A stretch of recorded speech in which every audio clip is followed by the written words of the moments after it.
good to see you. I'm Satoshi Emoji, and whether we're building something new, diving into a mystery, or jumping into absolute chaos, you already know we've got something worth talking about today. So, let's get into it. Okay, so Dark Pearls The First Floor came out on May 1st, the full game. I streamed it on launch day, and the devs kinda watched my stream and told me about that.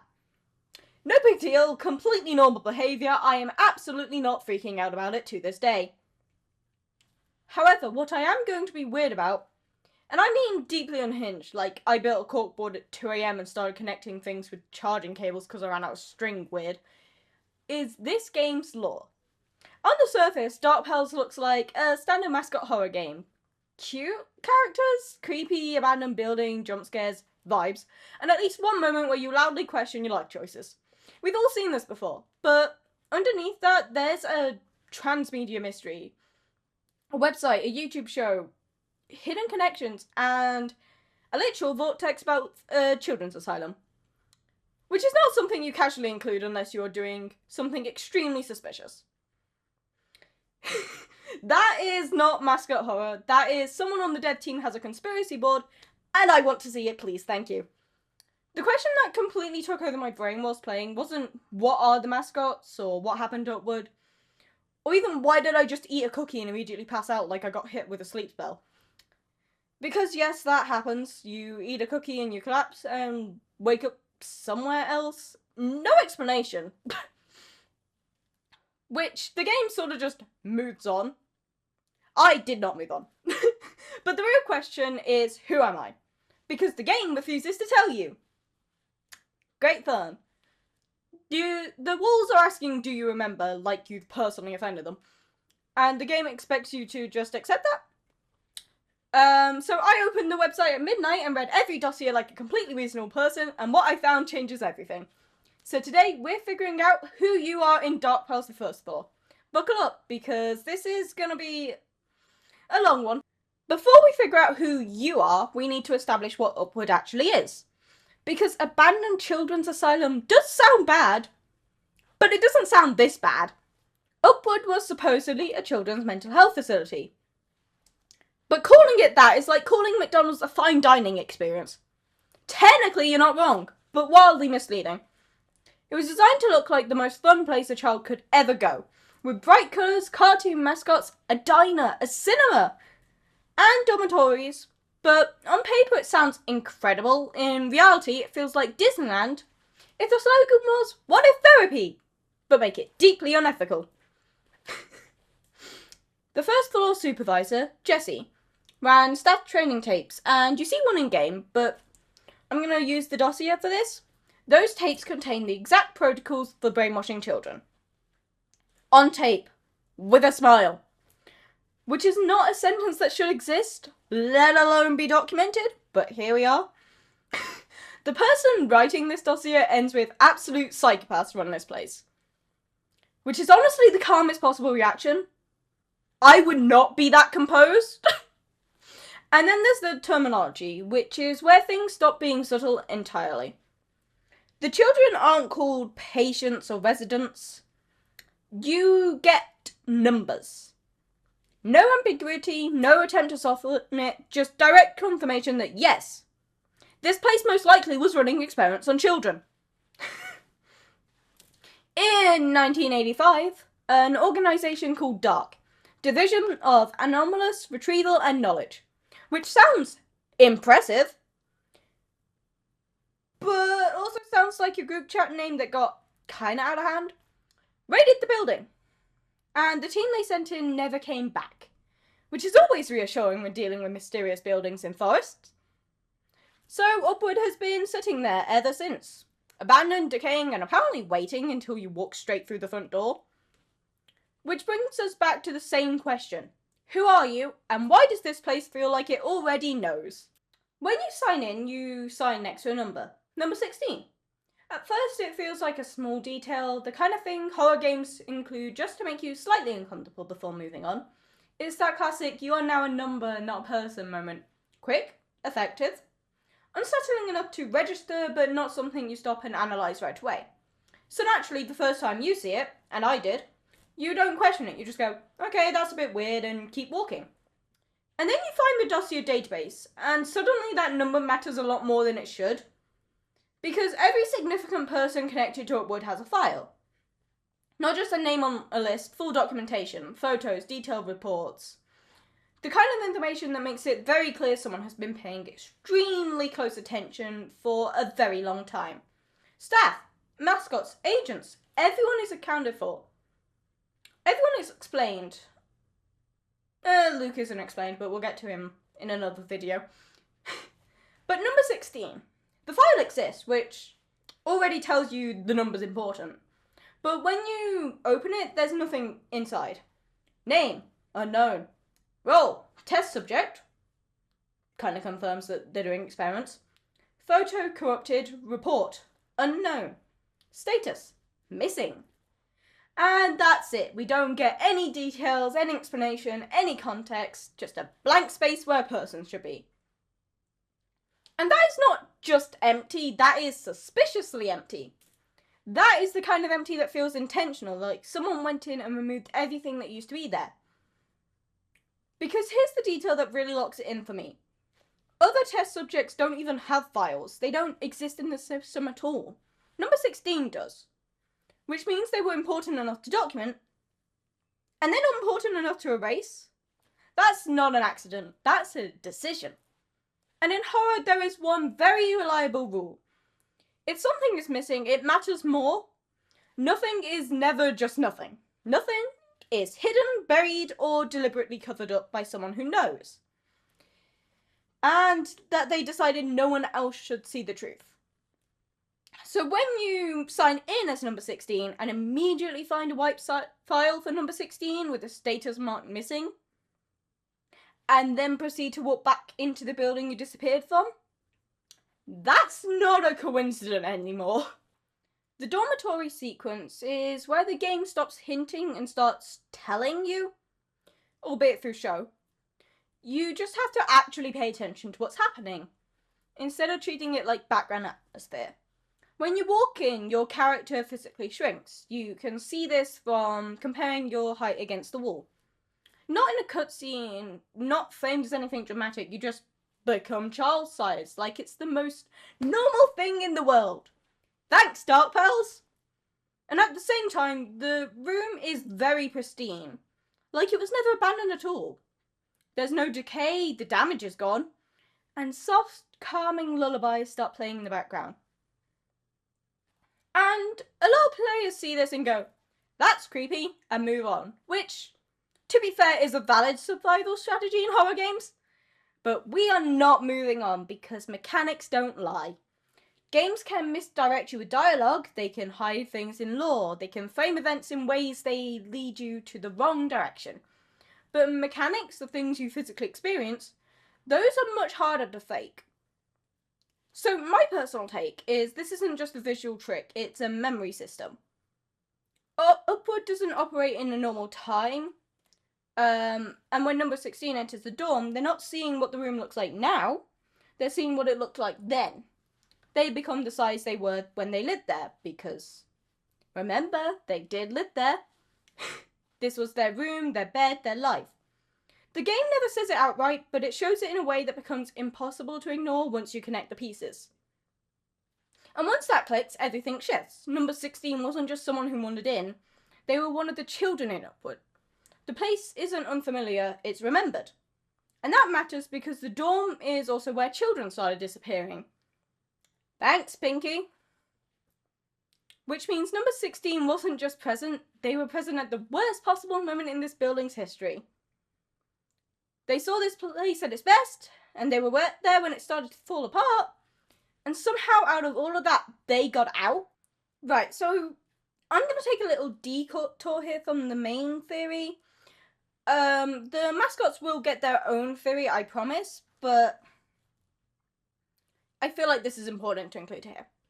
Dark classifies the mascots as dangerous anomalies, which, from a purely practical standpoint, is fair. They are trying to kill you, and in most workplace environments that does qualify as a hazard. But the game itself shows you something much more complicated than just, these are monsters, avoid them. It shows you context, behaviour, and most importantly, history. Take Chompy Chasey. Right now, he's terrifying, big, aggressive, unpredictable. But the dossier reveals that he used to play games with the children, carefully controlling his strength so that he'd never hurt them. That's not just instinct, that's restraint. That's a conscious choice to be safe. And when you interact with him using the same game that the children used, something in him responds. That's not you defeating a monster, that's you reaching something buried under years of neglect and pain. And he still remembers what he used to be. Binky Drinky is even more tragic, and I did cry at the ending, thanks Dark Pals. He isn't a single being, but two. One that genuinely loved the children, and one that consumes them. The loving half is fully aware of what's happening and completely unable to stop it when the body takes control. That's not a villain in the traditional sense. That's a loss of control so complete it becomes horrifying in a different way. Because the part of him that still cares is still there, still aware, and still powerless. And then there's the Doodle Doomer, probably my favourite, and who is easily the most complicated of the three. He helps you, communicates with you, Iron Friend, and guides you. Even saves you in certain moments by telling you where to go to be safe. But he also manipulates situations that can lead to harm. He isn't purely good or purely bad, he's intentional. He chooses who matters, and once he makes that choice, everything else becomes secondary. When you step back and look at them all together, a pattern starts to form. These aren't random monsters, they aren't just obstacles, they are outcomes, different results of the same underlying process. Shaped by different circumstances, different conditions, and different breaking points. Experimentation. Fun. Which leads directly into the core theory, that's why I mention it here. They will get their own video, I promise. The experiment set upward didn't just affect the children, they transformed them. And I don't mean in that vague, metaphorical, this changed them emotionally kind of way. I mean that whatever was happening in that building fundamentally altered them into something else entirely. And once you start looking at the mascots through that lens, everything about them shifts from an enemy encounter to evidence. Each one represents a different result, a different possible outcome of the same underlying process, depending on how it unfolded, how long it lasted, and how badly it went wrong. Doodle Doomer becomes something tied directly to communication and memory, flattened into the very medium he used to express himself, like the experiment took his identity and compressed it into its most basic form. Chompy becomes something shaped by pain, recognition, and time, still holding on to fragments of who he used to be, but warped by decades of neglect, like something that was meant to preserve a behaviour and instead amplified it into something unstable. Binky becomes something split between two incompatible states, one part loving and one part destructive, forced to exist together in a way that cannot be resolved. These aren't random monster designs, these are outcomes. These are what happens when the process completes, when whatever Upward was doing reaches its intended endpoint. Which is a deeply uncomfortable sentence to say out loud, so thank you for that. Really appreciate the late night existential damage. And that's what makes number 16 so important, because number 16 does not fit that pattern. Number 16 is not an endpoint. Number 16 is not a finished result. It's what happens when the process doesn't finish. The experiment started, something began to take effect, something changed, and then it stopped. Interrupted, incomplete, cut off before it could reach the same conclusion as the others. And at first that sounds like a good thing. It sounds like they escaped, they're fine, they made it out. But the more you think about it, the more it becomes clear that this is not a clean escape. This is not someone walking away untouched, because whatever Upward was doing to those children had already started. And you don't just undo that by leaving the building. The missing file, the fragmented memories, the way the environment reacts to number 16, like it recognised something, even if they don't fully understand it, all points to the same idea. There are gaps, missing pieces, things that don't quite line up. Like a process that was paused instead of completed. Number 16 isn't just a survivor, they're an unfinished result. And from Upward's perspective, that's not a success story, that's an error. That's something that still needs to be resolved, because this isn't the building reacting to someone who got away, this is the building recognising something that was supposed to become something else and didn't. And now it has that unfinished version back inside of it, which is just fantastic. Really love that for us. Love that this building clearly has a really need to finish what we started mindset, like it's chasing a project deadline. You can tell this is genuinely taking over my entire thought process at the moment. The erase file didn't erase itself. And once you accept that, the question stops being what happened and becomes who would do that, why would they do that, and how would they do that? Because this isn't missing data in the sense of something being lost or corrupted accidentally. This is targeted, specific, intentional. Someone looked at that file, understood exactly what it represents, and made the decision to remove it completely. And we start looking at who actually has the ability to do that, who has access to those records, and enough authority to alter them without question. One name stands out immediately. The archivist. The founder of Dark. The person who built the entire organisation that catalogues, studies, and responds to anomalies like Upward in the first place. And when you look at the archivist's own dossier, the parallels become impossible to ignore. No real name, no image, corrupted data in the same way as number 16. And there's this tone in the writing, which is where things really shift from interesting coincidence to this is intentional. Because the archivist doesn't write like someone documenting something from a distance. They write like someone who has a personal connection to what they're investigating. The language is focused, driven, and almost aggressive in its intent. Like, this isn't just a job, it's a mission. Which strongly suggests that they didn't just study Upward, they survived it. They went through whatever happened there, experienced it firsthand, and built an entire organisation around making sure it never happens again. And if that's true, then when number 16's file appeared in the system, they would have recognised it instantly for what it was. Their own record. And instead of preserving that information, instead of documenting it like everything that Dark does, they erased it. Now, I'm not saying that number 16 is the archivist, because obviously, Dark went into Upward to save people, but I'm just saying they know what goes on behind the scenes. Not because they wanted to hide the truth, but they understood what would happen if that information stayed visible.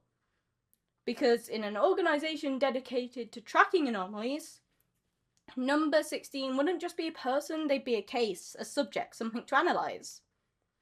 And the archivist knows what that process does. If they've lived through it themselves, then wiping the file isn't covering something up, it's protecting someone from becoming part of a system all over again. Which creates this really strong parallel between two survivors of the same place. One who took what happened and turned it into a mission, building an organisation to hunt down and confront everything connected to Upward, and one who did the opposite, who left, suppressed the memories, and tried to live a normal life without ever looking back. Two completely different responses to the same trauma. And now those paths are colliding again, because the one who tried to move on has walked straight back into the place they escaped from. And if the archivist is still watching, and let's be honest, they absolutely are, then they know exactly what that means, which is probably fine.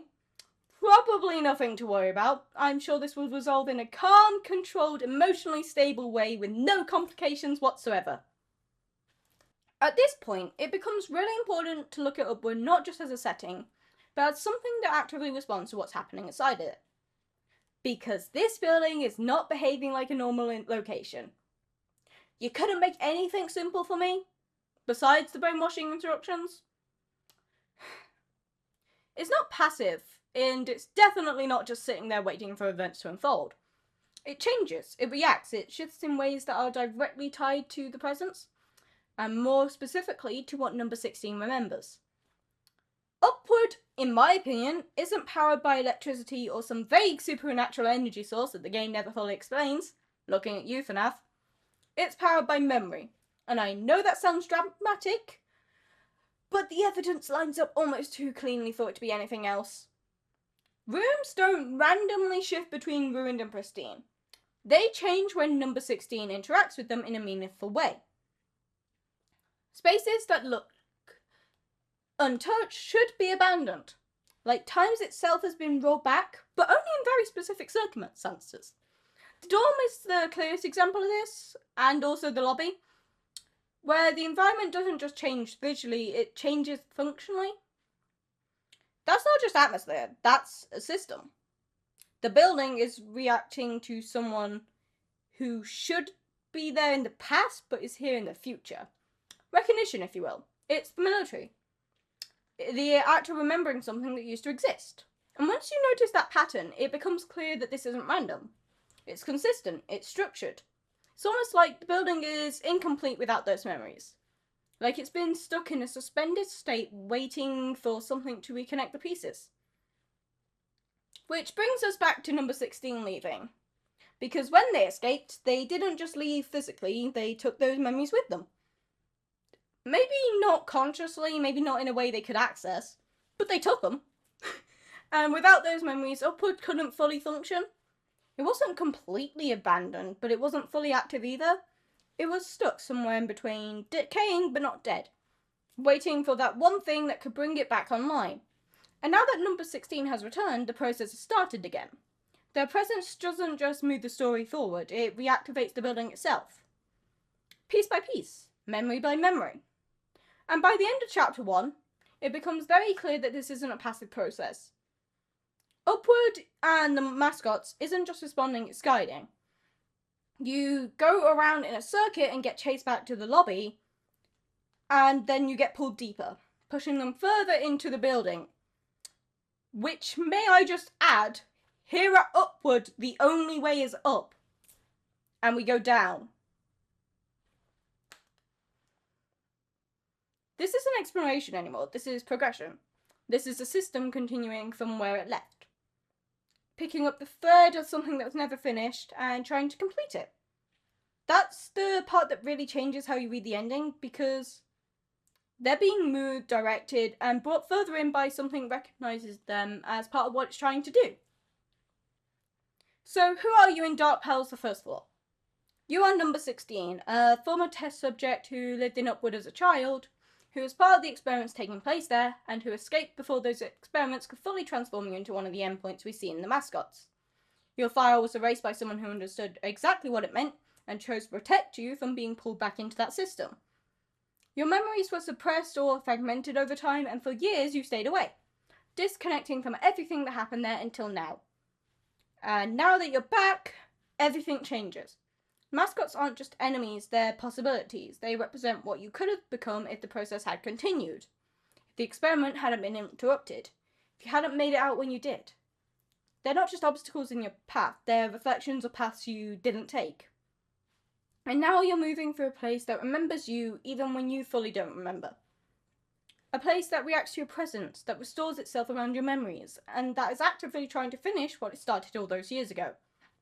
Chapter 1 ends with that process beginning again, with number 16 being pulled deeper into the system that never shut down. And it's very clear that this story is nowhere near finished. And yes, there are absolutely going to be more theory videos on Dark Pearls because this game has layers. And we have barely scratched the surface of what's going on here. Also, I'm still thinking about those cookies. I am not letting that go. You do not get to put an eat me cookie that instantly collapse mechanism into your game and expect me to move on like that's normal. Don't even get me started about the freaking fever dream cutscene. It's suspicious. It's deeply suspicious. And until that game explains those cookies, I will be bringing it up every single time. I've been Savage Reggie. I'll keep creating, keep playing, and keep chasing the answers. But the best part of all of this is figuring it out with you. So like, subscribe, drop your theories below. Catch me live on Twitch if you want. Join the Discord for community and upload/go live pings. And I'll see you next time.